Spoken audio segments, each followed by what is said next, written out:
Good evening, everyone. Welcome to the Cambridge Union. I know tonight is a debate that many of us have been waiting for. It sees a star-studded lineup debating one of the biggest issues of today.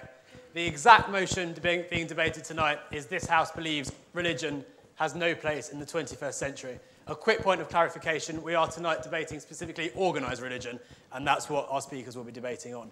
As ever, the debate is a series of alternating speeches, first in proposition and then in opposition, and so on. But this isn't just a debate between the speakers, it's very much a student debate too, and we do want as many points from the floor as possible tonight. To make a point of information, which you may do at any time apart from during the first and the last minute of a speaker's speech, those are protected, please stand up, say point of information or on that point, and then it is up to the speakers whether they take your point. If they don't do so, please do respect that. It is their right. If they do, and we hope they will, please state your name and college before you start speaking and keep your speeches to a maximum of 1 minute. Another thing to remember, please, we've got people all around the building tonight listening via our feeds. Please wait for a microphone to reach you or no one will hear a word you say. I think that's everything from me. Our first speaker this evening is Andrew Copson. Andrew is the Chief Executive of the British Humanist Association, an organisation representing atheists in the UK. Andrew.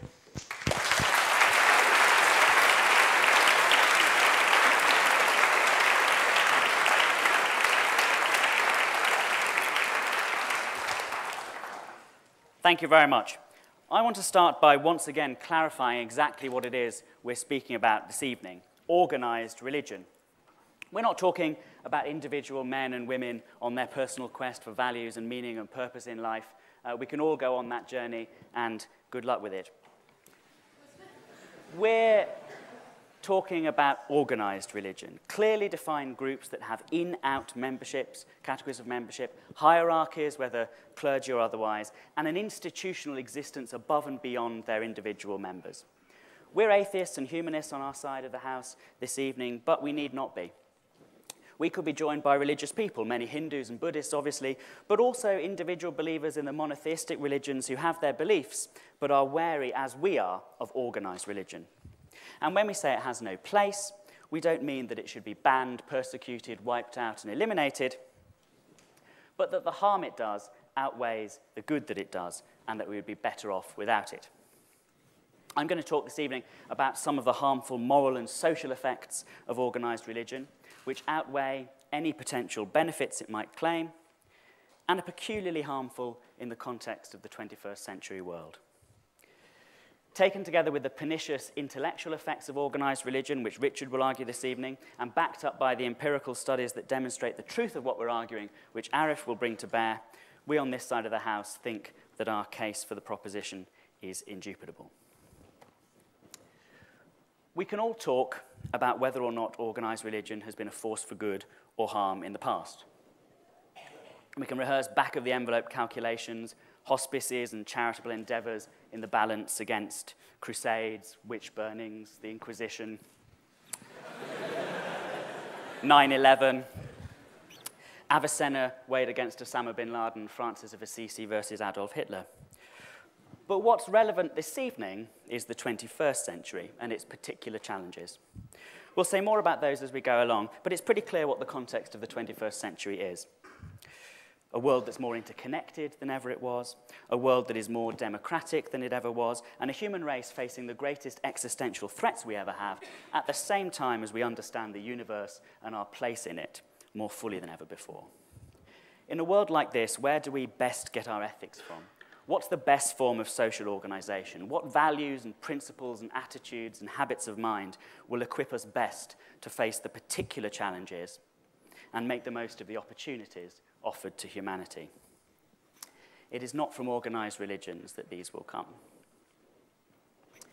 The first argument that needs debunking is the idea that organised religion is a special spur to moral or social action in our world. All things being equal, most people do good most of the time.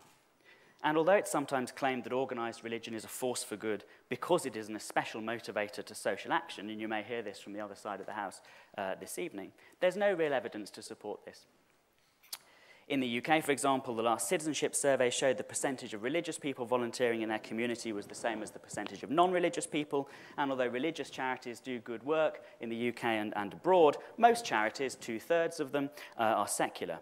High levels of compassion, kindness to neighbours, social cohesion are recorded in some of the countries with the lowest levels of religious belonging in the world. In Sweden, for example, in other northern European countries, and in the least religious states of the United States of America. Many studies that claim to find that members of organised religions are more charitable, more pro-social, more civilly engaged than their non-religious counterparts are flawed because they use, almost invariably, irrelevant comparators. Shared values of altruism and care for others are the common heritage of all human beings, and organised religion adds nothing to plain human compassion and empathy. Or nothing for the good, anyway. There is evidence that people involved in one religion or another behave more kindly to members of their own religion, but here we hit one of the main problems. In this century, when we're becoming ever more interdependent, we need fellow feeling with all people, rather than just with members of our own in-group. And organised religion is certainly not a way to ensure that. Although they often make claims to universal fraternity, the reality in practice when organised religions are strong is very often the opposite, and we can see examples of that all across the world in our newspapers and on our television news every day. So in relation to social morality, organised religion is not a particular good. The good done in its name is incidental to it. It can be secured by other forms of organisation just as well, if not better, and the harm it does of limiting our moral sympathies outweighs any good. Socially organised religion adds an element of tribalism to society, great barriers and divisions which we do not need in our age. This sort of harmfulness is obviously not limited to religions. It can also be a feature of many political ideologies. We can all think of examples from the recent past of that. But organised religions provide a more durable system than most political ideologies. And they're different from political ideologies in that they give a reason over and above and beyond human beings to sanctify their commandments. They can make you fight your neighbour against your better instincts. They can override compassion and empathy to make you harm others in a way that basing your morality solely on human compassion never can. And we can go further. The very view of ethics that organised religions represent, as distinct from a humanist view or a more personalised, disorganised religious view, is a harmful one for our time, out of kilter with modern needs. What is morality? Morality is something that has its foundation in our biology, in the social instincts that we can see that we share with the animals that are most closely related to us. Morality is an organised attempt to reinforce those social instincts. It's generated from human beings ourselves in our interactions with each other, both originally at its source and in an ongoing way. It arises from our dealings with each other, and it's an artifact of our humanity. Organised religions, in their accounts of morality, conceal this fact. They place reliance on commandments issued by authorities external to humanity. They prioritise adherence to rules laid down sometimes millennia ago and in contexts quite different from today's. Even the more sophisticated theologies don't deny this, even if they prioritise a dialogue with texts and a discussion with texts and authorities, rather than just a slavish adherence to them. Genuinely believing that the source of value is located outside of humanity and not within it, inevitably dehumanises ethics, and the moral scale of the person who believes it can become horribly distorted. Blasphemy, placed in the same league of immorality as murder. You need strong, organised religion to make you believe something as obscene as this. We see a vivid case of this in the harm done in this way by, for example, the Roman Catholic Church in relation to birth control, or attempts to limit access to abortions internationally by American evangelicals. No one from outside an organised religion could possibly deem that sort of activity moral, which brings massive human suffering on a number of fronts. Only an organised religion would engage in the sort of international lobbying against sexual and reproductive health rights which the Holy See engages in on the international stage. Lobbying in defiance of all the tests of harm done, but in obedience to religious authority. The problems inherent in that view of ethics, the ethics promoted by organised religions, are particularly harmful in our century when the institutional power can magnify their tragic effects worldwide. On top of all this, there is in our world today a growing democratic spirit. People are less willing to live under totalitarian governments than they were, less automatically deferential to authority than they were. You see this in the fledgling democracies of Eastern Europe and in the new democracies in other parts of the world. We have access to knowledge instantly, and we have access to social media that facilitate free exchanges of information. Human freedom is advanced by these processes. Organized religions, with their hierarchies and their natural institutional desire to persist, are the antithesis of this model. We see it all over the world where organized religions, often in contrast to more free-thinking, dissident individual religious believers, line up and prop up oppressive regimes and totalitarian ideologies. Our chances of securing greater human freedom are diminished by this tendency. What is good in any organized religion is never unique. The same good can be secured in some other way. What is unique is very seldom good. What we need in this world is simple human compassion, fellow feeling for all our fellow men and women, a commitment to make our moral decisions in the here and now based on evidence with the goal of human welfare, a determination to organize our affairs globally in a way that will increase freedom and fulfillment in the one life we know we have.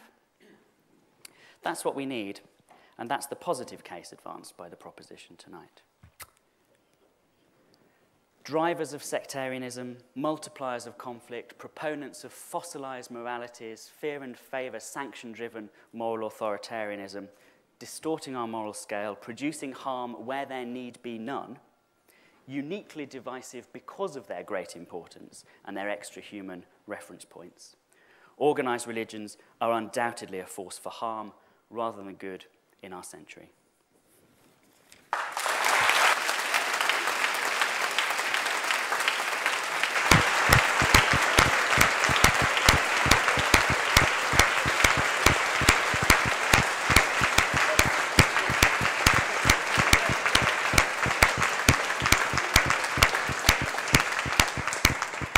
Thank you, Andrew. One very quick point of order that I should have mentioned earlier.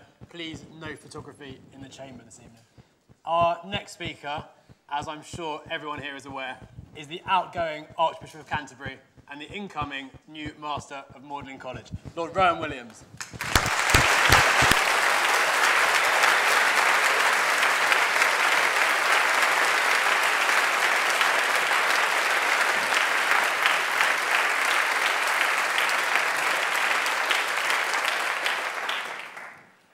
I'm very grateful to the proponent for clarifying an issue which must be in the minds of many of us.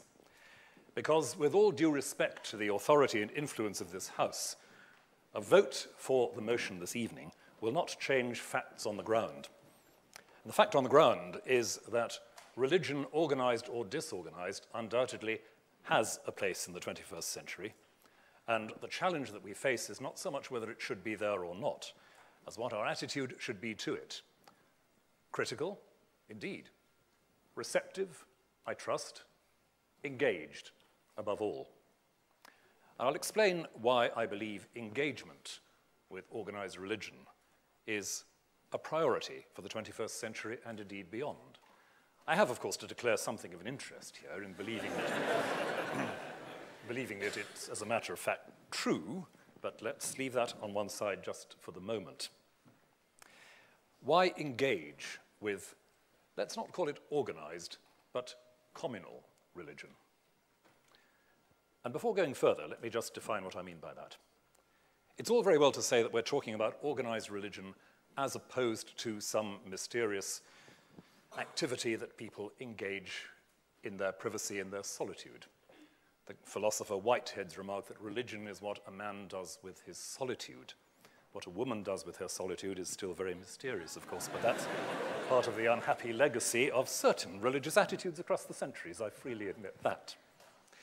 However, religion has always been a matter of community building, a matter of building precisely those relations of compassion, fellow feeling, and, I dare to use the word, inclusion, which would otherwise be absent from our human societies. There is no such thing as a purely solitary religious attitude. Please.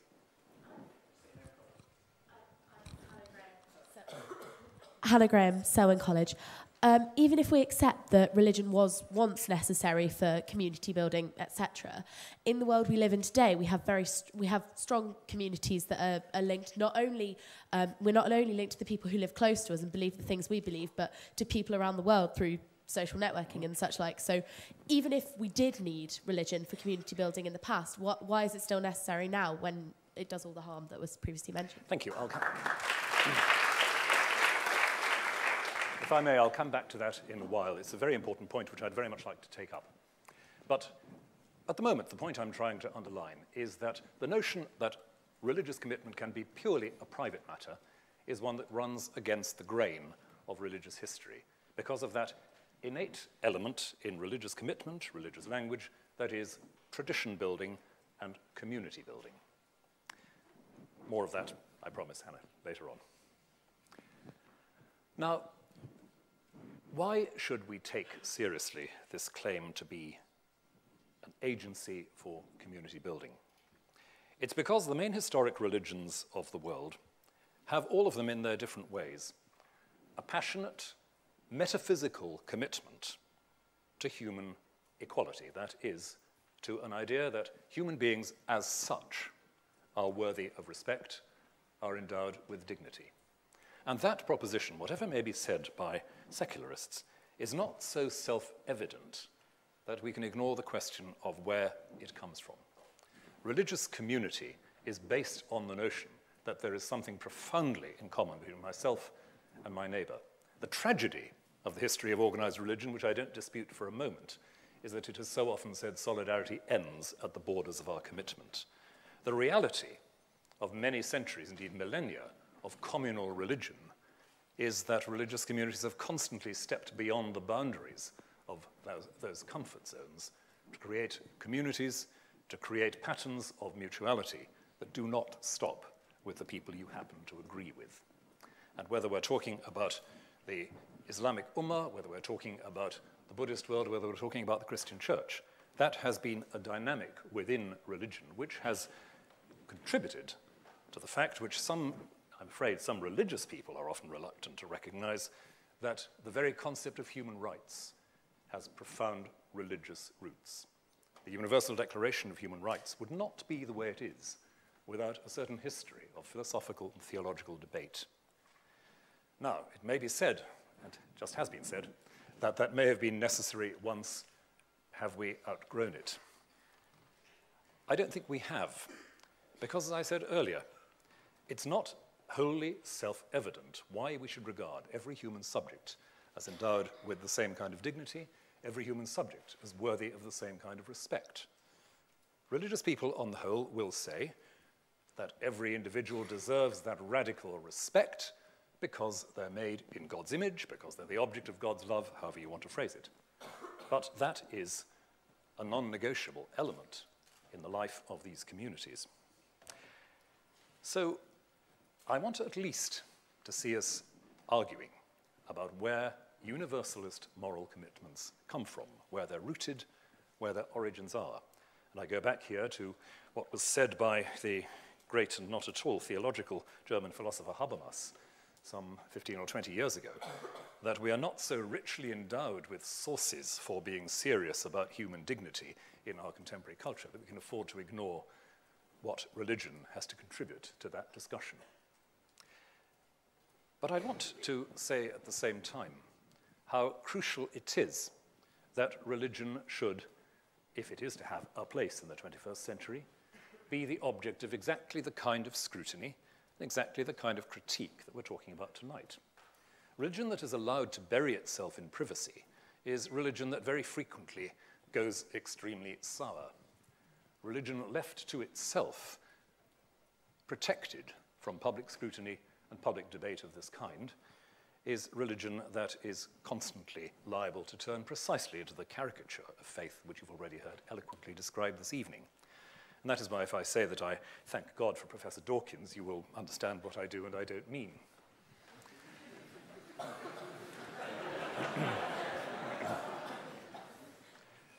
It's part of the case for defending, as I would defend, the involvement, for example, of my own church in the statutory educational system of this country. That there are faith schools in this country is not a matter of the state sanctioning the propagation of irrational views without critique.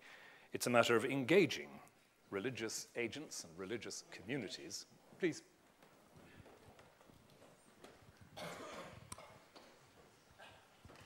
Harry Peter, Clare College. Surely faith schools are the exact example of the kind of thing which divides people because only certain people are allowed in faith schools. And you said that religion was meant to be sort of all-encompassing, but the way I see it, religion only sees to divide, and everybody who's religious sees their way of viewing things and everybody else, and that's it.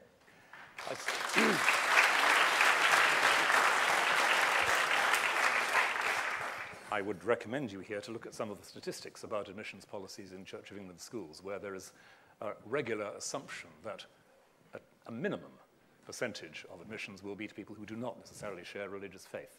It's not a condition laid down at the door. And those who wish to have their children educated in that particular kind of framework may not share all the essentials of that framework, but nonetheless are welcome in that environment. I think that's an important part of how many of our church schools do actually work, and I can confirm that from quite a bit of personal experience visiting church schools over the last, I suppose, 20 years off and on. But the point is an interesting one because, of course, church schools do illustrate precisely what I was saying earlier, the way in which what may appear to be tight-knit and inward-looking communities are constantly, as it were, driven to cross their own boundaries, to create an atmosphere of welcome for those who don't belong.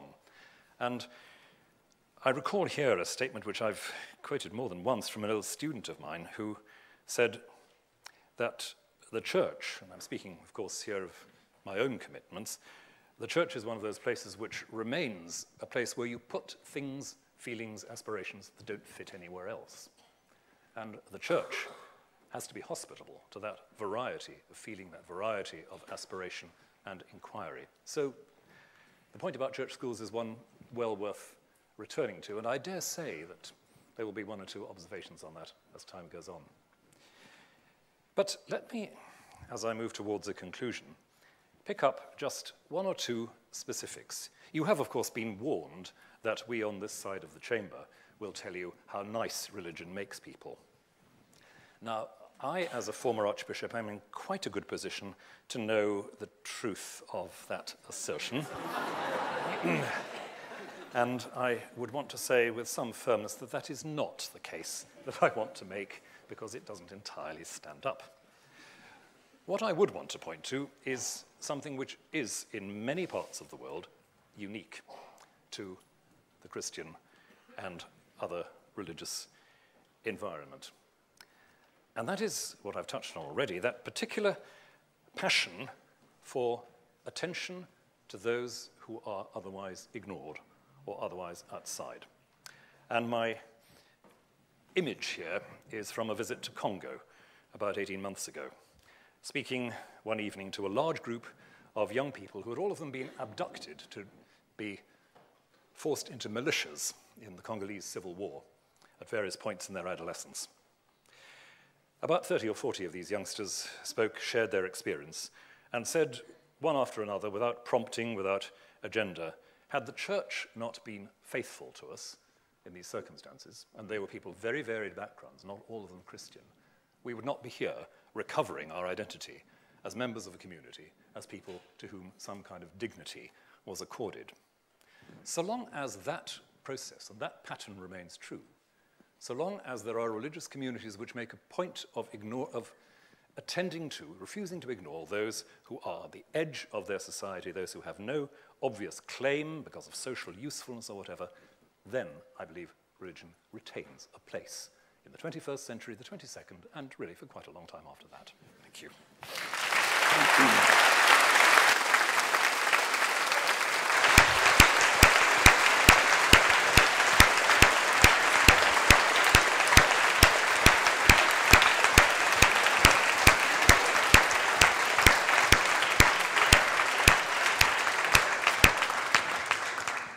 Thank you, Lord Williams. We're going to take a very short floor round now, as well as later on. Same drill as before. Please wait for a microphone to reach you. Say your name and college before you speak. And please do keep speeches to a maximum of 1 minute. Can we first have a point in proposition of the motion,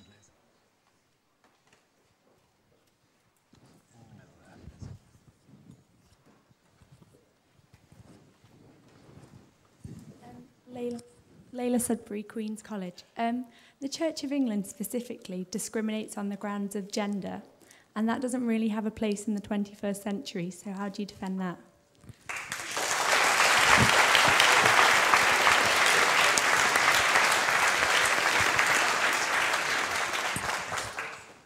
A point in opposition to the motion, please.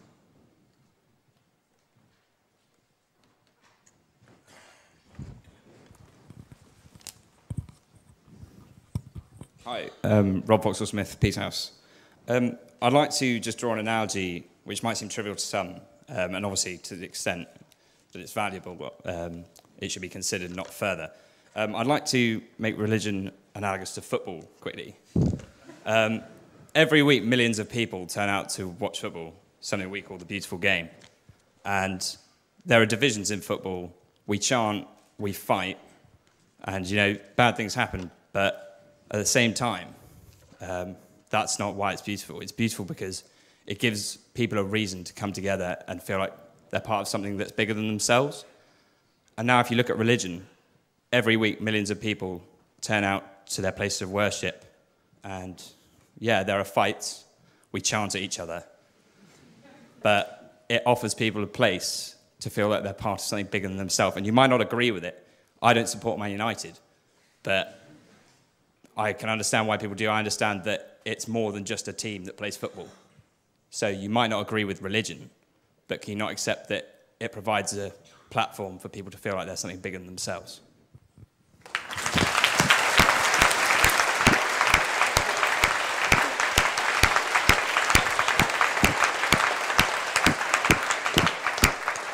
And an initial point in abstention of the motion, please.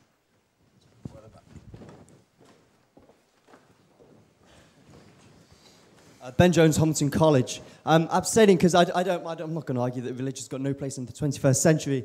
However, I'd like to make a specific point about religion in 21st century politics. For much of human history, there's been no strict separation between organised religion and politics. And what I think now is, we must learn from the fact that around the world, some of the most pressing problems facing us contemporarily are the fact that the distinction has been collapsed between extreme interpretations of religion and politics. Look at Boko Haram, look at the Taliban. And in fact, in the past, maybe that's okay. Nowadays, it's not okay. We live in the nuclear age, and there are states which are potentially unstable, which possess nuclear weapons. What I say is, in politics specifically, I don't want anything exempted from rational judgment. And it's imperative that we encourage moves towards tolerance and towards more secular ideas. We can absolutely allow for religion, but specifically in politics, I want a move towards tolerance. And if we do that, that will be a move towards a safer world.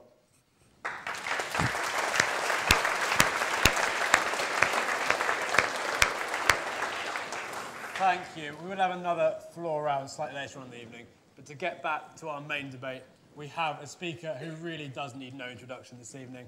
A world-renowned evolutionary biologist and one of the most famous critics of religion there is, Professor Richard Dawkins.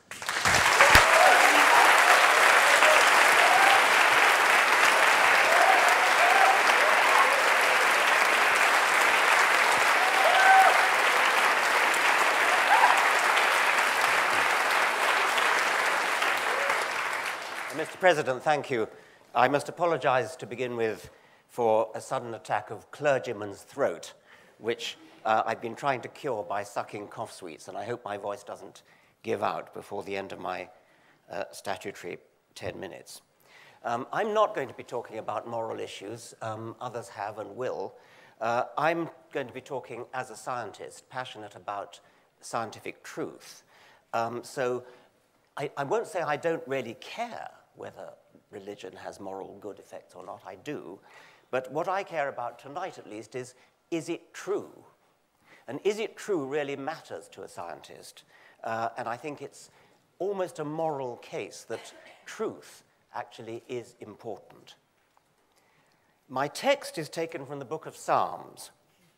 The heavens declare the glory of God, and the firmament showeth his handiwork.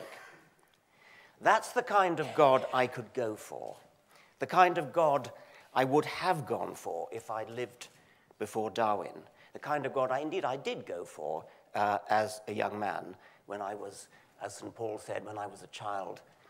I spake as a child, I understood as a child. How does it go? But when I became a man, I put away childish things. I could go for a God whose primary business was to create the cosmos, to set up the laws of physics, to twiddle the knobs that fine-tune the physical constants in such a way as to foster the eventual emergence of biological evolution. Such a God, a grand God, the God of the cosmos, the God of the physicist, the God the hypermathematician, God the master architect, that would be a God worth worshipping. Probably not worth praying to, for that sort of cosmic God, worthy of proper reverence and respect, would have better things to do than bother himself with the trivia of human prayers and human sins and human preoccupations. The sort of God I would not feel like worshipping would be one who, far from fixing his thoughts on his magnificent creation, was instead obsessed with sin. Sin, sin, sin, sin, sin. The obsession of the Christian God. Interested in nothing but the sins, including private acts, which do nobody else any harm, of the members of one particular species of old world primate. On one small planet, orbiting one rather small star amid 100 billion stars, somewhere in the outer suburbs of one ordinary galaxy among 100 billion galaxies. Such delusions of grandeur, to think that a God with 100 billion galaxies on his mind would give a tuppenny damn who you sleep with.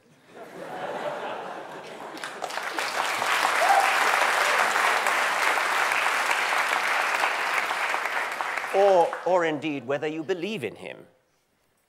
Yet the God of the Christians is supposed to have cared so much about the sins of this one species of old world African ape that he sent his own son, or himself, depending on your theology, into earth, down, whatever that means to earth, as a blood sacrifice, a divine scapegoat, in order to be tortured and killed for the sins of the world, or even the sins of one particular man, Adam, who, as we now know, never existed. A somewhat empty gesture to die for the sins of somebody who never existed. But although modern sophisticated theologians, of course, don't actually believe in Adam, they do still seem to pay lip service to the idea, more than lip service, rather strong service, to the idea of original sin. We are suffused with sin. We're born in sin. We are sinful unless we plead forgiveness. That is not a very humane, not a very pleasant, not a very moral doctrine. And I think that the idea of the blood sacrifice is perhaps even worse. I'm mentioning only Christianity because that's the only religion I know well. It's part of my culture. I'm a cultural Anglican. Grateful, by the way, to be a cultural Anglican when you look at the competition. If I were a cultural Muslim, I'd probably have something to say about that faith's appalling treatment of women, appalling attitude to women, as well as various other moral points. But I want to go back to the God that I said I could go for, God the physicist, God the mathematician, God the all-wise cosmologist, God the immortal knob twiddler, who knows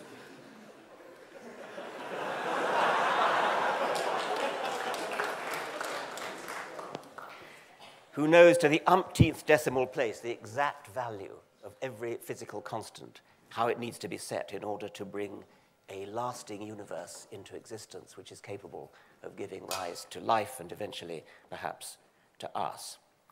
The heavens declare the glory of, well, something. The fact of your own existence is perhaps the most astonishing fact you'll ever be asked to confront. Think about it. The laws of physics, which just tell you how atoms interact with each other, how fields, how forces interact with each other, have somehow managed to give rise to trees and kangaroos and monkeys and bush babies and us, a species capable of having a brain big enough to reflect on our own existence and work out where we came from and why. That's a pretty glorious thought, and we're at the center of it. Think how a camera salesman might advertise your eyes. You have two elegantly designed cameras in your head, both with ball and socket mounting, so they can be instantly swiveled in any direction and track a moving target. Each can sharply focus an image on a 5-megapixel screen with trichromatic coding for full color vision. It has continuous autofocus from infinity to just a few inches. It has an auto-stopping iris diaphragm that can handle many orders of magnitude of luminosity change. It's a dual-mounted system with sophisticated computer hardware and software in the brain to bring into register the two images and form a stereoscopic images. I mean, what an astounding fact that is. And we now know how it came about. We know that it came about by a purely mechanical, automatic process. There was no design. Yes. Lara Kaplan, Emmanuel College. Science has previously said that they know how things come about in the development of science, and it's been proven wrong as well. And Charles Darwin has even said himself that his theory of evolution isn't complete. And I was just wondering what you would have to say about that. Well, it would not be much of a scientific theory if in the 19th century it was complete. Of course it wasn't complete, and of course those of us in the early 20th century and the late 20th century and indeed the 21st century have done enormous amounts to enlarge and improve Darwin's theory, but Darwin would recognize it as his own. It's one of the glories of science that it does, of course, advance, it does change. No scientist would ever wish to claim that it's absolutely finished, and I'll be coming on to that. The explanation for the existence of things like eyes is almost laughably simple, but it had to wait for the 19th century before we got a clue as to how it came about. Before Darwin, it would have taken, indeed did take, a great philosophical mind to spot that the argument from design, the argument that says because it screams design at you, therefore there must have been a designer, that is a deeply fallacious argument. It doesn't explain anything, because the designer himself or herself or itself would have to have been himself a highly complicated object, a highly sophisticated object in order to achieve that level of design. Now, as the interrupter has just pointed out, we don't know everything. There are gaps. Theologians have long, good theologians at least, have long pointed out that we should not, as theologians, put our trust in the God of the gaps. That's a theological point, and it's a very valid one, because gaps shrink as science advances. There are still gaps. There's a gap in the origin of life. There's a gap in the origin of the cosmos. These gaps are now steadily being filled, and no sophisticated theologian would put his faith in these gaps. The whole lesson from the theological criticism of the God of the gaps argument is that you cannot resort to a designer as an explanation for anything, given that the task the designer is asked to do requires his own designer at least as complicated and sophisticated. The lesson from Darwin is that because the really difficult problem of explanation has already been solved by Darwin, The remaining gaps that need to be solved are relatively easy. Physics may await its Darwin, but it will come. There are many reasons why religion has no place. I'm concluding now. There are many reasons why religion has no place in the 21st century, and my colleagues will deal with them or have dealt with them. To a scientist, however, what's really objectionable about religion is that it fosters the idea that we should be satisfied with a non-explanation to a difficult question instead of working hard. It's hard work, working hard to provide a real explanation. Religious explanations are supernatural, but in no possible sense is a supernatural explanation for anything an explanation. It's a cop-out, a betrayal of the intellect, a betrayal of all that's best about what makes us human, a phony substitute for an explanation which seems to answer the question until you examine it and realize that it does no such thing. Religion in science is not just redundant and irrelevant, it's an active and pernicious charlatan. On that point. I've got to conclude now. I'm already over time. It peddles false explanations, or at least pseudo-explanations, where real explanations could have been offered and will be offered. Pseudo-explanations that get in the way of the enterprise of discovering real explanations.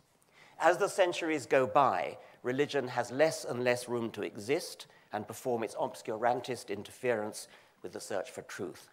In the 21st century, it's high time, finally, to send it packing.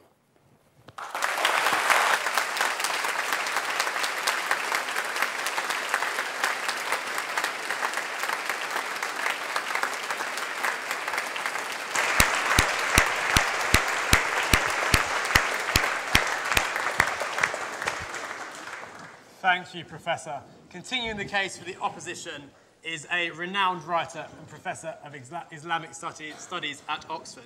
He's president of the European Muslim Network and has been known as the Muslim Martin Luther. Professor Tariq Ramadan.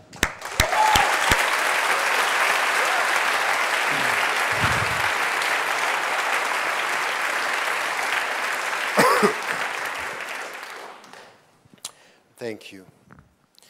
I was surprised by the fact that what I got as a question is that religion has no place in the 21st century, and all the arguments that I got right now were not talking about the question itself, and only concluding on the fact that because we have this idea of truth, the way you think we are thinking about truth from a religious viewpoint or from within the organized religion, we should hope that religions will disappear in the 21st century and have no place.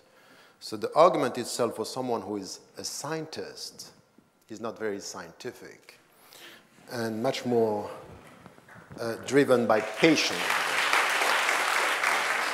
As if there is something which is behind all the scientific arguments, is more passionate than rooted in arguments. And it's exactly the same with what I heard in the first speech. For Muslims or for Christians or for organized religions, the fact that we think that morality has a transcendental source doesn't mean that we dehumanize morality. This is not an argument. This is dangerous. A dangerous conclusion, not a scientific one. So let me come to something which I think it's so important for us today when it comes to religions. In fact, religions as faith, as knowledge itself, or as rituals are for organized religions means. And the means, you can use them in a way or in another. You can use them for the good and you can use them for the bad.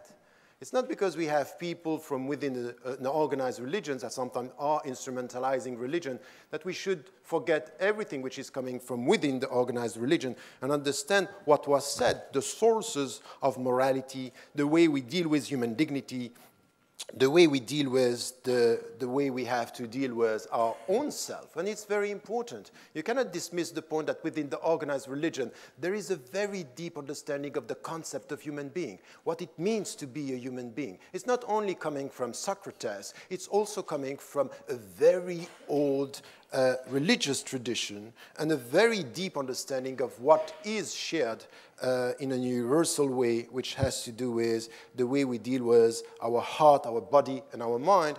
And the point is that what we get from the organized religion is also something which is very important. At the end of the day, what is good is what you are going to do with yourself, and what is bad is the way you are going to do with yourself. It's a personal responsibility, and in the 21st century, it's something that we have to listen to and at least to respect.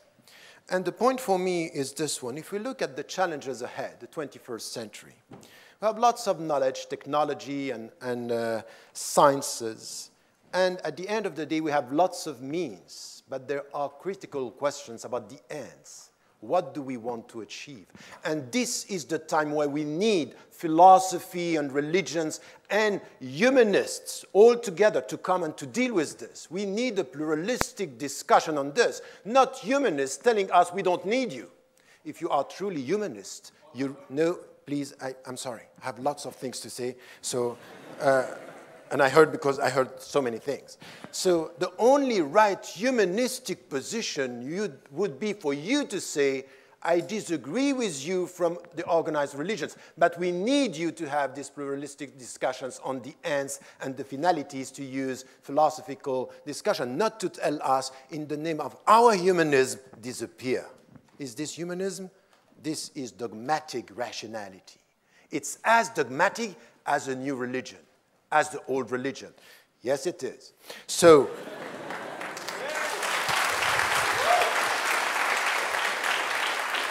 my point here is to say something which is essential, which was said by Dr. William. It's so important. Yes, the contemporary world, our 21st century, needs religions to be involved in this discussion, because at the end of the day, what is coming from the organized religions, of course, we will find people, and we can keep on having anecdotes about 7/7 and Inquisition. You will always find in history something to prove your point. But at the end of the day, you have to look at the other side of what religions, organized religions, provide our humanity with. And this is something which is also important. In our century, what we need is a discussion, a deep discussion about the ends, in order to come to talk about the human dignity. But I would say that religions need what is happening now in the 21st century. And we have to engage with religions. And all what you are saying is not about sitting down and saying this religion, and to essentialize religions by saying they are bad with women, they are bad with this, they did this. That's not a discussion. That's ridiculous. It's not going to be the answer to our discussion today. The answer to our discussion is, let us engage with religions and let us engage with dogmatic rationality and scientism, in a way which is telling us what are the ends, what do we want to achieve. What I want from within an organized religion is you. I need you, by the way. I need you. Because you are helping me to deal with my own fellow brothers and sisters in the religious communities, to say, I don't want people to instrumentalize my religion. I don't want formalism. I don't want dogmatism. I want you to challenge me in order for me to come back to my religious brothers and sisters in humanity as well, to be able to come with a better understanding. And you know what? You need me. You need us, in order not to come to this arrogant attitude to look at people, because implicitly in all you are saying, there is a superiority complex. The way you deal with religions is, we are backward. And we need each other because we are not facing the world the way it is. And I think that this is problematic. Because what I see in this, it's dogmatism. I don't know where I am in my time. So I would say that in this discussion today, when we need each other and we have to engage with religion, it's also to come in this discussion in the 21st century to question the very essence of religion. And, okay.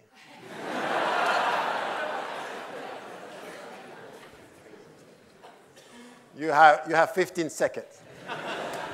If you say we need to engage in an open discussion with both religious people and atheists, then what would you say to the prolific record of all religions in the past and today, evangelizing, try to convert people to their own beliefs, and also educating children, and not just their own children, but also others in religious schools, trying to convince them and teach them that that is the one true way to believe. I think that...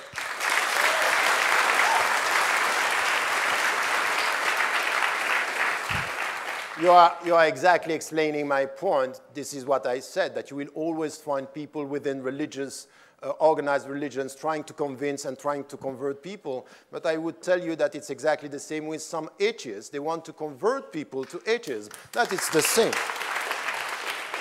And I think that at the end of the day, what is important, what I am expecting from you, as I am expecting from any human being, is to be the witness to his philosophy in his daily life. So if you are an atheist and you have principles, show me your principles. If you are a religious, show me your principles. Don't try to convert me, show me who you are.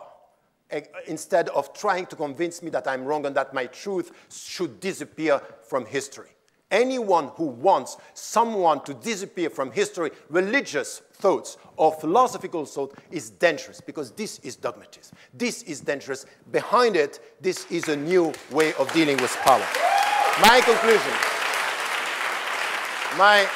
conclusion is to say, if I come to what is needed to our world today, to our world today in the contemporary world, is very much to look at what religions can provide us with. And when, for example, and you know, in organized religion, it's not only something which has to do with community, it has to do with community, and it has to do with individuals.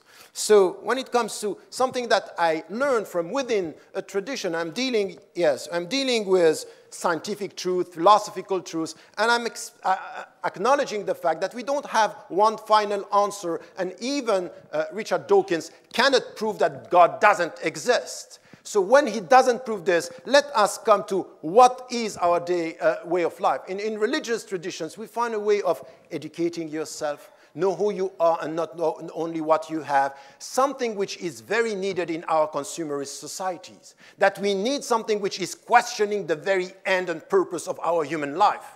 And I think that if we don't take this as something which is the religious contribution to a philosophical and needed discussion on ethics, for example. I don't care about the source of morality. I want to talk about morality, meaning about ethics, about the fact that we need ethics in politics, ethics in economy. And why do you want me to disappear from the discussion because I'm coming from an organized religion? Don't do that. Just say, welcome to the discussion. So my conclusion is, if you are faithful to your humanistic position, you should be against the motion. Thank you.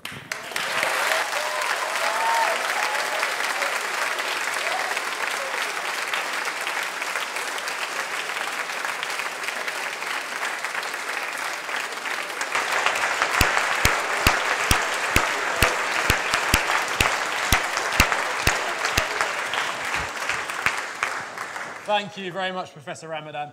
This is the point in the debate where you get to have your say. We'll take points in order of proposition, opposition, and then abstention. Same as before with the microphones, and 1 minute, please. Does anyone, firstly, have a point they'd like to make, or lots, in proposition of the motion? Back corner.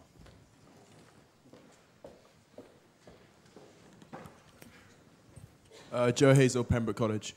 So we heard a lot about the problems with dogma and why that would be really good in terms of religious discourse. But I think I speak for a lot of the House when I say I'm really happy being dogmatic about things like women's rights and abortion and being fair to homosexuals and so forth. And I actually think on these grounds we're willing to stand for so many things that religion, at least to me, organised religion seems to be so dead set against, that actually we're willing to be dogmatic. And we're willing to exclude them from a discourse that we actually think perhaps might be poisoned by them. Thank you.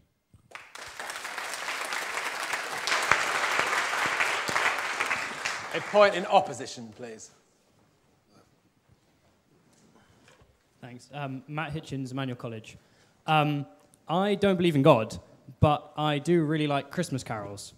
And that's not to trivialize religious practices, but that's only to say that I do think religion has a role in the 21st century society, if only as sort of an outgoing example. And so we can take the ritualistic, communal positive aspects of a religious society forward into a secular future.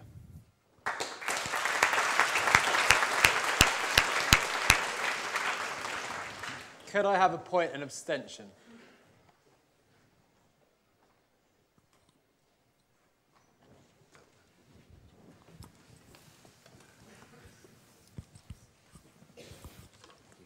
Morgan Lowther, Christ College.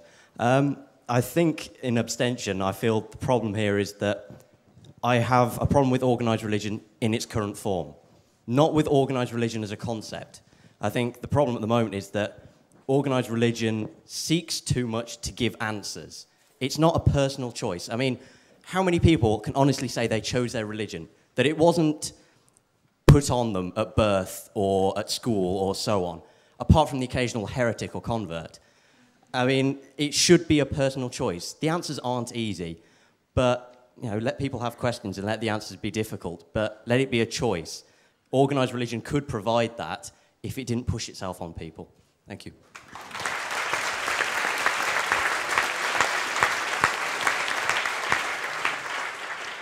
We'll go back to proposition.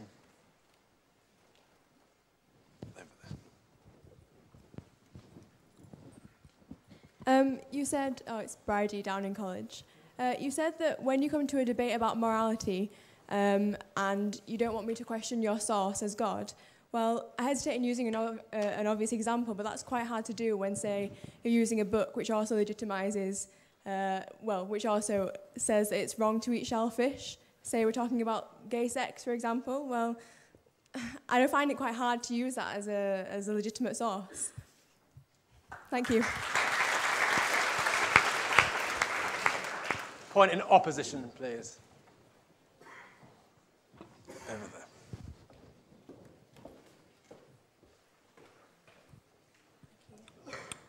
there. Catherine Bond, Maury Edwards. I have a serious problem with the idea of treating the Bible as scientific fact rather than an example of humans exploring their own faith and showing their own faith. I have a serious problem with people continuing to identify religion with dogma rather, as the gentleman over there mentioned, as a personal journey of faith.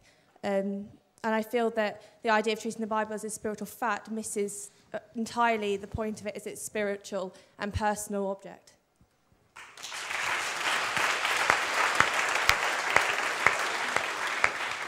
Can I take another point in abstention? Just to...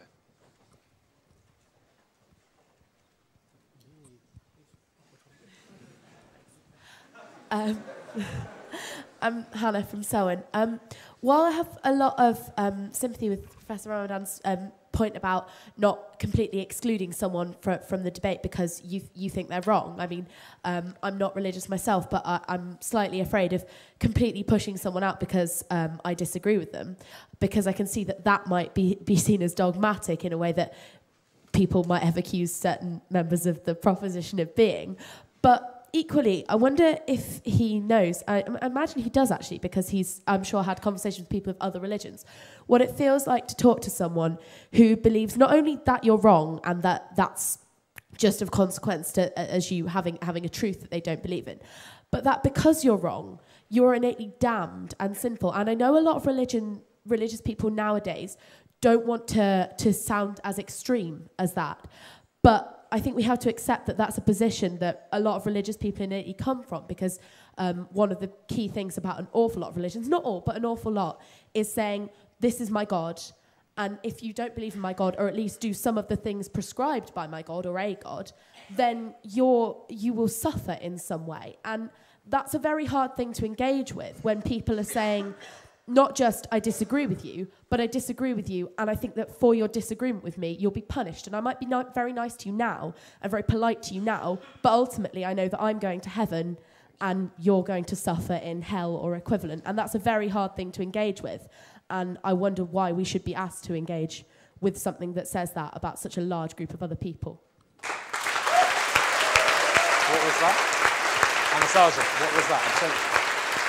Was that abstention? We'll take another point in proposition of the motion, please.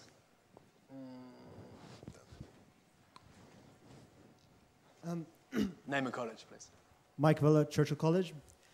I have to say, I find it incredible that someone could go to the Congo and conclude that religion is a fantastic thing because of what they've seen in the Congo, where my experience of that part of the world is that, first of all, religion was forced upon people there by colonial slave masters, and until recently, religious people, I mean priests, have been strongly implicated in genocide.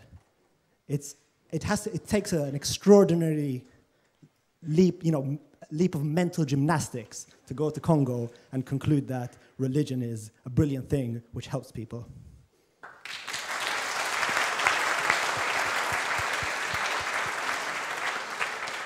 Would you like to respond to that, Lord Williams?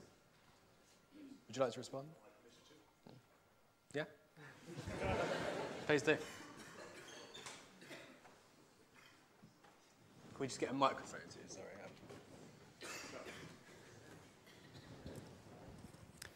Thank you.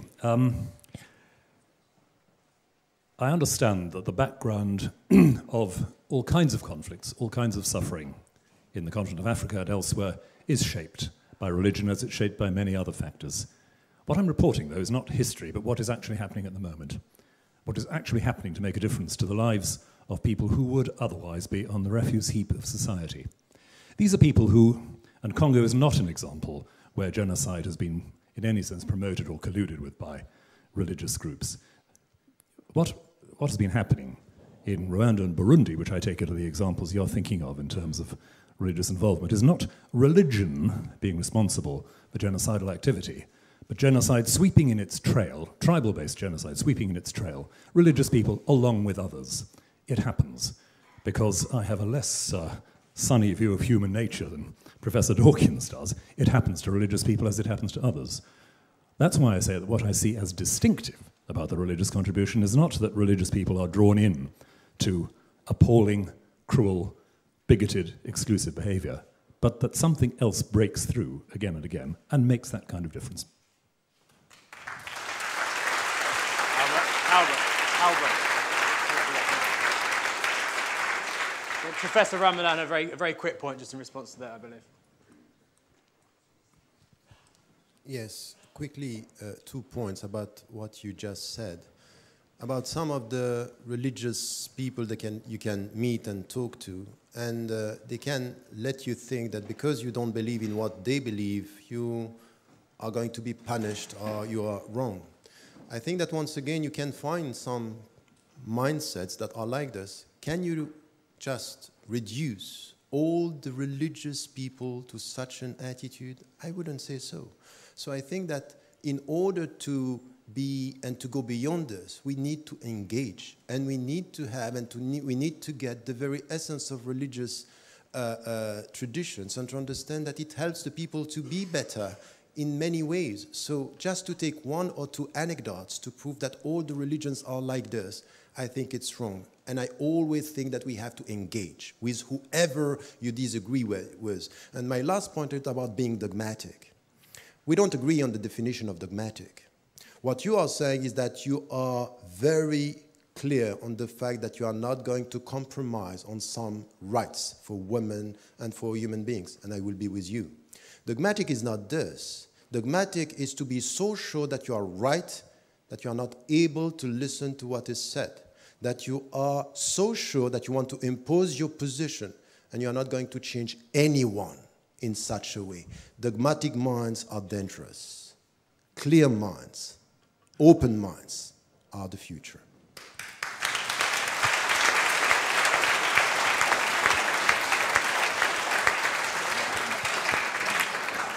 Can I have another point in opposition to the motion, please?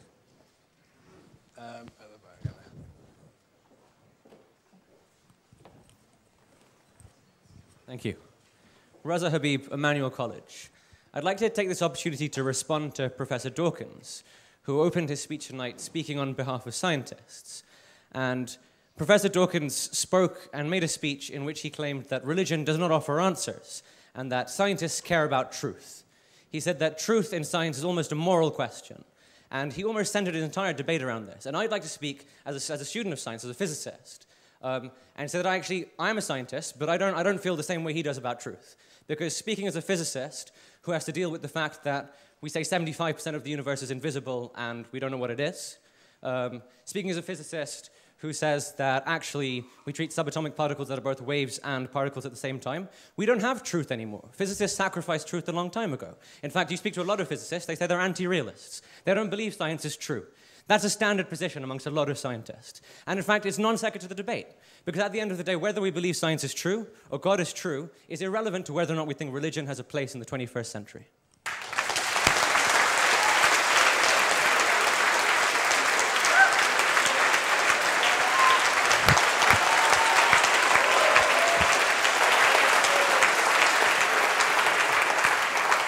Professor Dawkins. There are, of course, many very mysterious things. Is this working? Many very mysterious things in science, and physics above all. Physics has a long way to go, as you, of course, know better than I. Physics has a long way to go, and there will be mysteries to be solved. The physics of maybe 500 years' time will be perhaps more mysterious than we can possibly imagine. But it's a huge fallacy to say that because there's something we don't yet understand, therefore religion is going to be the one that fills it. The very idea that because there are mysterious things we don't understand in science somehow means that we're going to find wisdom in a collection of Bronze Age books is palpably absurd.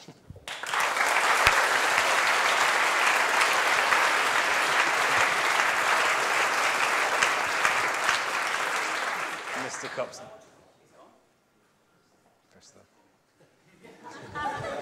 I'm not a scientist or a technologist of any sort.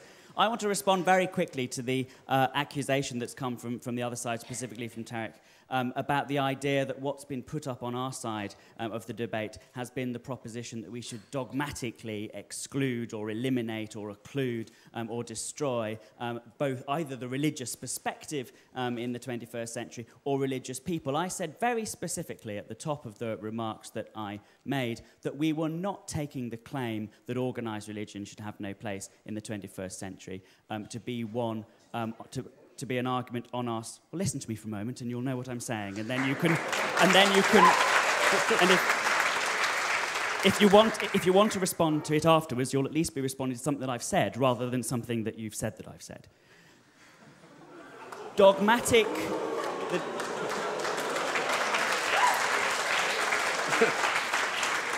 Which is a good definition of dogma, actually, in some people's minds. I don't want to take up too much of your extra time.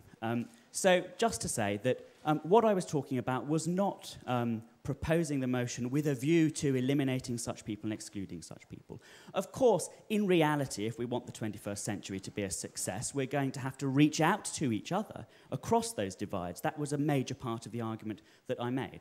What I'm saying that, in the hypothetical world where we could be without organised religion in the 21st century, it would be a better world. And I want to, I still stand by that, but that's what I'm arguing. Not that it should therefore be eliminated, but that we would be better off without it if it didn't exist. And that's not to say that religious people don't do good, nor that they might find for them the sources of their goodness in their religions. It's to say that they would do just as much good and be just as good if they were Confucians or humanists or took their morality from other non-organised religious sources. Thanks very much.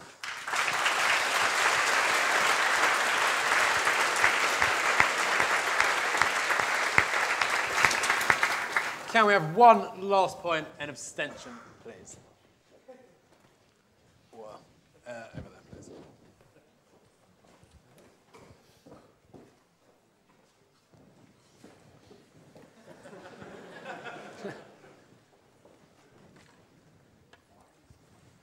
Hello.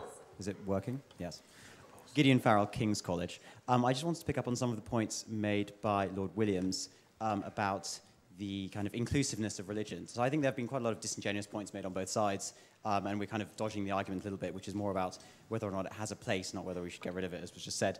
But anyway, I'm going to take an example from my own tradition, which is Judaism, which has been borrowed by most of the other religions here, and say that actually it's not particularly inclusive. If you look in the Old Testament, A lot of it's to do with God saying, kill them because they didn't believe in me, which is basically not particularly inclusive and doesn't really talk about everyone being equal. It talks about those people who believe being equal and, you know, I'm going to be resurrected on Armageddon's plane, whatever it is, and you won't. So I wouldn't say that's very inclusive. I'd say it's quite the opposite. It's quite divisive. And thanks.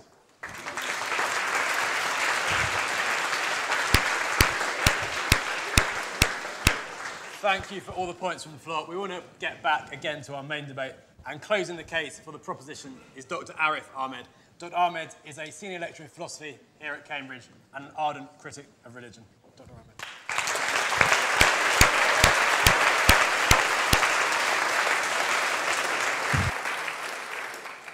Good evening, thanks.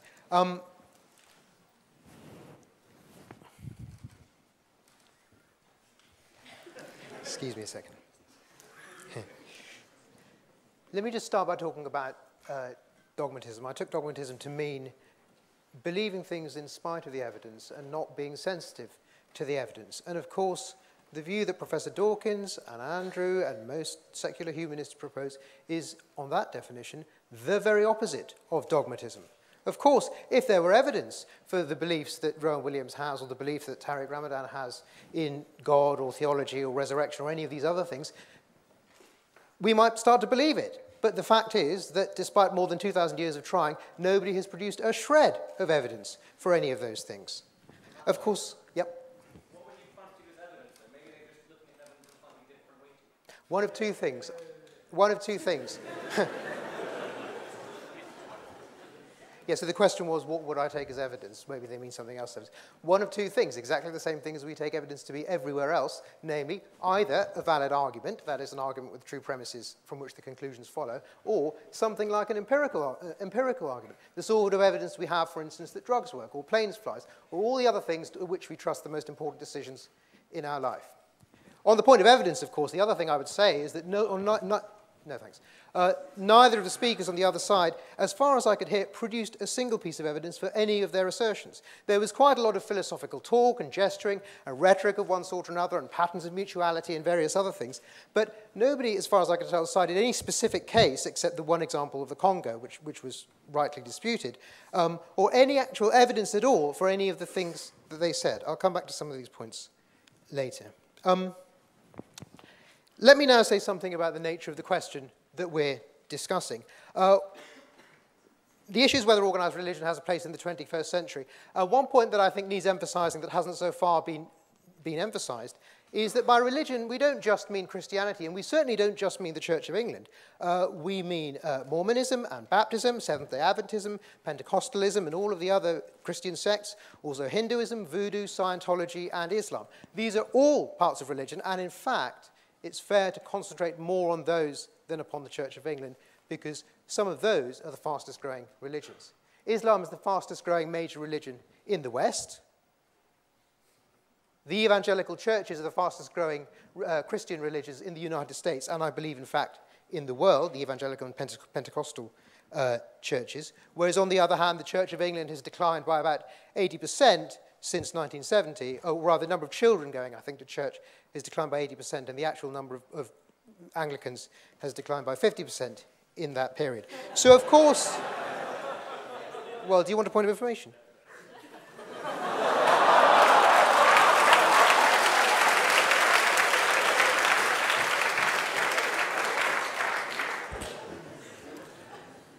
The rate of decline of Sunday attendance in the Church of England is not 80%. I can't give you the figure because I didn't come prepared for this.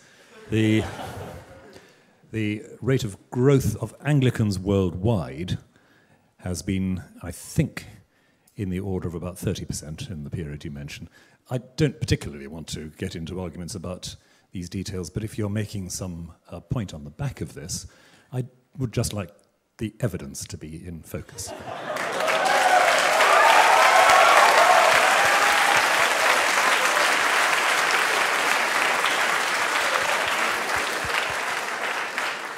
Yes, that's correct. The evidence concerns rate of church attendance, and that was data taken from 2009. But the point that I'm making, of course, stands, which is that we should be concentrating on the religions that are fastest growing. And in Europe, that is Islam, and in America and the rest of the world amongst Christianity, that is the evangelical churches.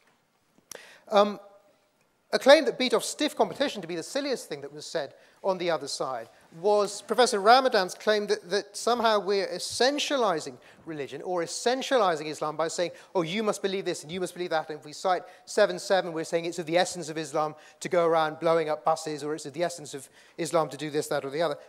It's no issue about essentializing. We just need to look at the facts and the evidence. The question is, what are the effects of these things? So when we're asking about the question whether organized religion, and Islam is an organized religion, it doesn't have the same organizational structure as many other religions, but it does have de facto patterns of authority. There are ayatollahs in Tehran who can issue fatwas to murder people, and so on. So it is an organized religion. What we should be looking at is not what's essential to a religion, as if that claim even makes any sense.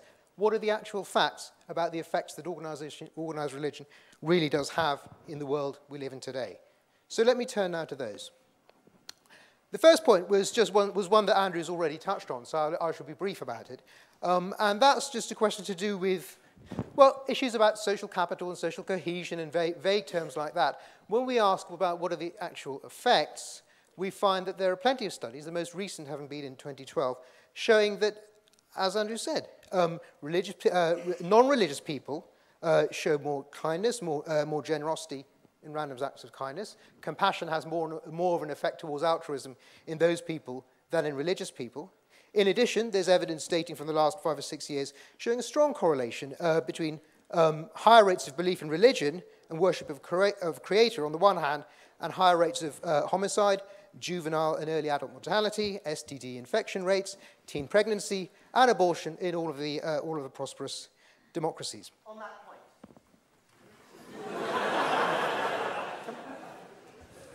But, sir, correlation doesn't imply causation. If you want to establish that religion has a causal role in this, you need to consider the inherent structure of religion and what it is inherent to religion, that it means that it is not simply an accessory to these harms, but rather a causative factor.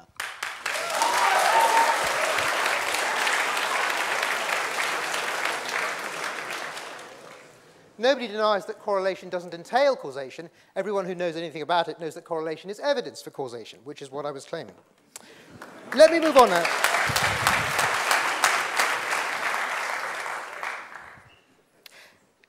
Let me move on now to two other issues. There were three points that I wanted to say about the effects of organized religion. One of them was that, to do with ethics. The second one is to do with what you might call the price of social cohesion, if you take that term seriously enough. And this is, of course, the persecution of people who want to live their own lives in ways that religions, for one reason or another, consider inappropriate. The example I'm going to discuss, I could have talked about many things. The example I'm going to discuss is gay people. So, for instance, I mean, an anecdote, just one anecdote, amongst many that I could give, is the fact that in 2009, when the death penalty for homosexuality was introduced in Uganda, I think reintroduced or introduced in Uganda, people on both sides of the debate at the time agreed that the main impetus for bringing that back, and it did come back, was a US evangelist pastor called Scott Lively from a group called Defend the Family International, who ran a seminar there proposing exactly that. His aim being, as he said, to expose the truth behind homosexuality and the homosexual agenda. Now, obviously, that's just one anecdote. I mean, the facts are that in many Islamic countries, there is the death penalty for homosexuality. In Saudi Arabia, for instance, and Iran.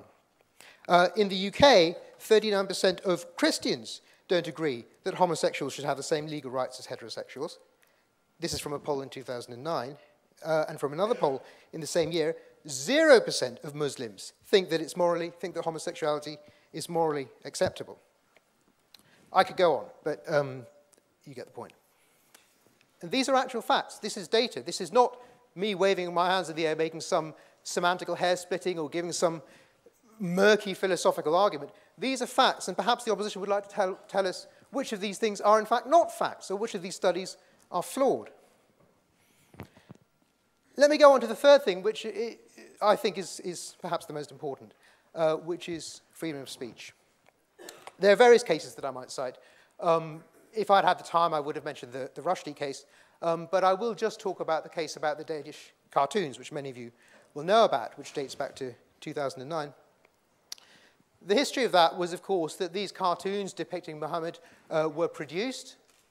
They caused a great deal of offence, an Islamic organization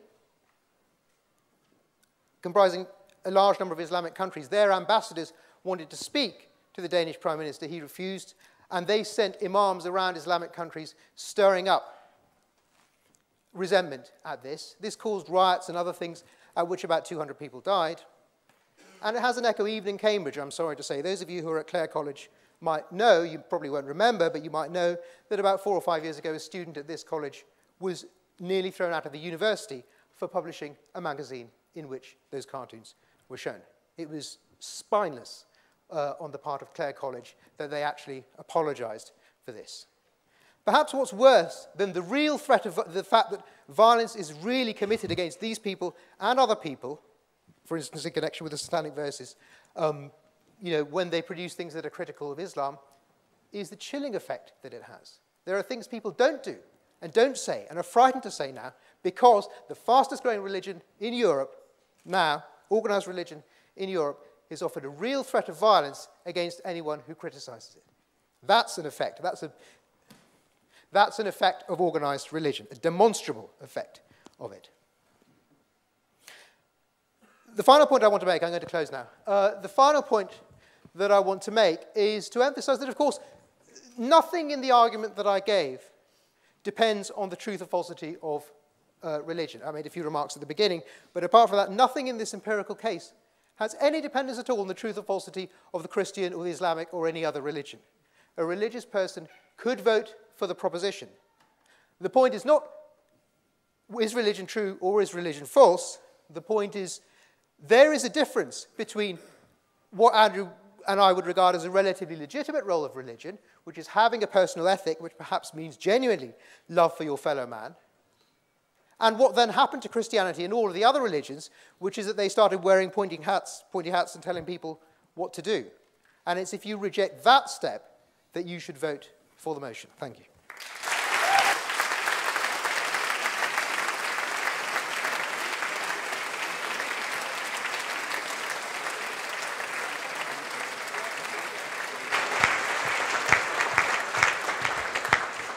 Thank you, Dr. Ahmed. Our final speaker tonight is Associate Director of the Henry Jackson Society, Associate Editor of The Spectator magazine, and a well-known commentator on issues of religion, extremism, and immigration, Mr. Douglas Murray.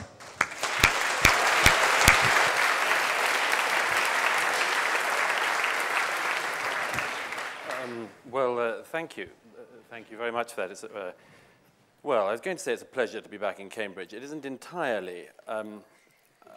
I've been dreading this debate for many reasons, which will, I think, become clear if they haven't been clear already. It's a very awkward position to be in. First of all, because I am not in agreement with very much said by my own side most of the time. I remember being on Newsnight some years ago calling for Owen Williams' resignation as Archbishop when he made his catastrophic intervention into the matter of Sharia in the UK. I remember actually being on a phone with Tariq. I remember we were shouting at each other and indeed at Jeremy Paxman, who was shouting at both of us. Tariq and I have chased each other around the globe in studios and debating forums, universities, many places. I consider him one of my very dearest and closest enemies. And I'm also in an unfortunate position because I agree with most of what the opposition say, not just tonight, but generally. I'm an atheist myself. I don't believe in revelations. I don't believe that Moses, Jesus, or Muhammad had any divine instructions. I think they made it up. But, and I'm sure you knew there was a but coming, I am on this side very uncomfortably because this statement, this House believes religion has no place in the 21st century, is to me as an atheist not just an overstatement, but very wrong indeed. I will come on to exactly why in the coming minutes. First of all, one piece of casuistry which has to be tidied up. Organized. It's been put in since We had the motion agreed. Organized religion, we're now told. This isn't a serious addition to this debate. How could you have disorganized religion? How could you have a religion which wasn't organized by any structure at all? I mean, somebody has to say whether Mass is at 11 o'clock or 11:15, for goodness sake. All religion, all people who believe broadly in a similar thing are going to have some desire to come together, and there's going to be some kind of authority, whether it's in a mosque or a synagogue or a temple or a church or anything else. Of course, all religion in some way is going to be organized. But the reason I wanted to speak on this side is for this reason. In this whole debate, which does matter very much and will matter very much in the century ahead of us, there is a great possibility of completely distancing views which, at the very least, you should listen to. And I've already sensed it this evening. If we had been gathered here in Cambridge at the Union 100 years ago, you would have probably listened in as respectful silence to the clergy and had no possible intervention against their thought, as you do tonight with prominent spokesmen for atheism. It's simply the case that very, very swiftly the tables have turned in recent years, and very swiftly it's become really not very difficult, certainly thank goodness in this country, to talk against religion, and has become rather difficult, particularly for non-believers, to speak up for anything that religion does offer. And it does offer things, and I think we shouldn't ignore them. The problem in this debate is that neither side, and I wish it was possible to speak and advise you to go down the middle door, but neither side in this debate, in this whole debate, not just tonight but generally, ever wants to admit what they miss and what they have got wrong. Religion has got very many things wrong. All sorts of religions have. They always leap into truth claims. They scientize their claims. What they have that is true in part becomes dogmatic so often. There are very many things that religion has got wrong, which Professor Dawkins and his colleagues are very good indeed at explaining. But atheism has got things wrong as well. It is not a flawless system or a flawless belief, and there are things which atheists miss and are, I think, very worried about admitting that they miss, if I may. Are very worried about admitting that they miss. The German philosopher who Rowan Williams has already quite quoted tonight, Jürgen Habermas, coined the term a few years ago. A beautiful term, it's worth bearing in mind. He said he wrote an essay called The Awareness of What is Missing. He just posits the fact that in the secular state, with an atheist mindset, there are some things you miss. And the non-religious very rarely want to mention this. But there are things that they miss. If we were to get rid of religion entirely in the 21st century, very many people, not only themselves would miss it very deeply, but there would be all sorts of questions which people have in their lives, which would remain, if not completely unanswered, then answered incredibly quietly. Secularism and atheism have all sorts of truths to argue, but their voice is very quiet on many things that matter to many people. The voice of atheism is at least quiet in the face of death, in the face of human tragedy, of suffering. It has very little to say to people who seek, for instance, some kind of reconciliation or forgiveness or repentance, all sorts of things which religious traditions have addressed. You may think that the religious tradition is wrong in its origin, but they do address these questions. They have tried to. They have tried to build a philosophy on this.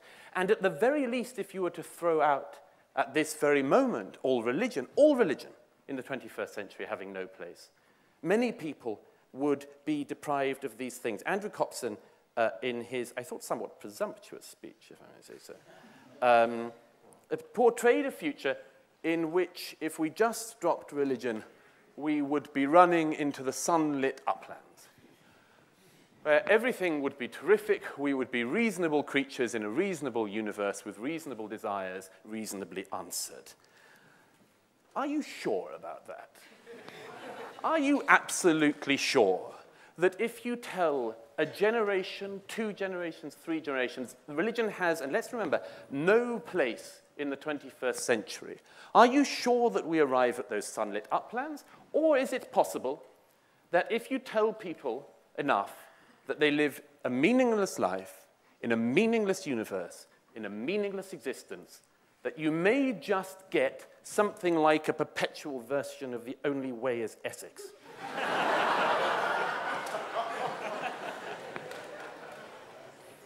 Believe it is true or not, religion provided, and I would say provides and will provide in the future, an opportunity for people to ask serious questions about themselves, ask serious questions about the universe and their existence. To quote Larkin, he says in Church, a serious house on serious earth this is, wherein in whose blent air all our compulsions meet. It is the case, I would submit, whether you believe, as I say, in the literal truth of religion or not, whether you believe or go to church or synagogue or mosque or whatever yourself, it is the case that these places used to provide, and provide for many people still, a place to ask questions which in other places in their lives, without that, they simply have no such opportunity to ask, to address. You know, somebody said earlier that, have we outgrown it? I just wanted to raise a couple of things. They say, it may seem a contrarian viewpoint. It is not, I can tell you. There are several things that have been cited tonight about religion which need countering, and I'd ask just for your forbearance as I mention these. It's come up several times, community building. Alain de Botton wrote a really very bad book recently called Religion for Atheists. But there were several very good points in it. And one which I'm not sure is able to be refuted is this, that among other things, church provided people who had nothing in common other than the place that they found themselves in, that they found themselves sitting in a pew beside somebody, with a form of common humanity which is missing in the modern age. Andrew said, well, we've got Facebook and we've got social networking. Many of these things are very good. There's all sorts of good that can come from them. It also means you are very able to agree and to meet all the time people who agree with your point of view. You can found Facebook groups with people who agree with you already. You can found social networking groups with people very like you. I'm sure after you leave Cambridge, you will be able to have old alumni Facebook groups which put you in touch with other people very like you. Church and organized religion, among other things, and I think it's worth noting, allows people to sit beside people in a place with a common aim, with whom otherwise they have absolutely nothing in common, no socioeconomic bond, no cultural bond maybe, except for the fact that they have found themselves in this place together. One other very quick point before I start to wrap up. On several times tonight, it's already been mentioned about the simple evil that religion does because of abortion and so on. I would just make the following intervention in this. Many times in debates in the House of Lords and in the Commons about abortion, about euthanasia and these sort of things, yes, religions have got very many of these things wrong. But if you look at the contributions to these debates, the contribution of the religious to abortion issues and to right to life issues and to partial birth abortions and all sorts of other things and euthanasia is not nothing. It injects a sense into society and into the debate as long as it cannot harm and hamper scientific progress, and I'll get onto that in a second. Provides a voice which reasons, and I would argue sometimes holds back advances which many people, such as Andrew, would be lovely about rushing straight ahead to, believing we're going to this place which is fine. Now look, I'm just going to wrap up with this. Richard Dawkins said at the very opening, is it true? That was what you said you wanted to address. No. And yes. No, it is not true. It is not literally true. But can religion carry truth? Yes. Schopenhauer says in his dialogue on religion, he says, truth may be like water. It needs a vessel to carry it. We don't have very many vessels. And if you believe that we can go into the 21st century not only saying we don't need a vessel ourselves, but nobody else should have one, I don't believe that would be a period of greater understanding. The deal, and let me just say, you won't often hear me. Those of you who heard me here before will know I don't normally do reconciliation, but I'm going to have a quick go. The deal in the 21st century must be this. Religions must not have the ability to dictate the lives of people who do not follow those religions. Religion must have no ability to dictate law or to dictate the lives of people who do not follow those religions. That, I think, should be the thing that religion gives up. Largely it has given it up. The Church of England has given up most of it, and I think that's a good thing. It has led the way. Religions will have to concede that, but the non-religious should make a concession too. The non-religious should accept in the 21st century that it is not the case that religion has nothing whatsoever to say. It does. It has a voice. It has a contribution to make. It is thoughtful in parts. It has thought things over. If the 21st century is to work, it will involve all of these things. It will involve religion knowing its place, but it will also involve atheists and secularists knowing that their place is not to dismiss, deride, and laugh at as meaningless something which seeks for meaning. If the 21st century is to work, religion will have a place. People can agree with Professor Dawkins and his colleagues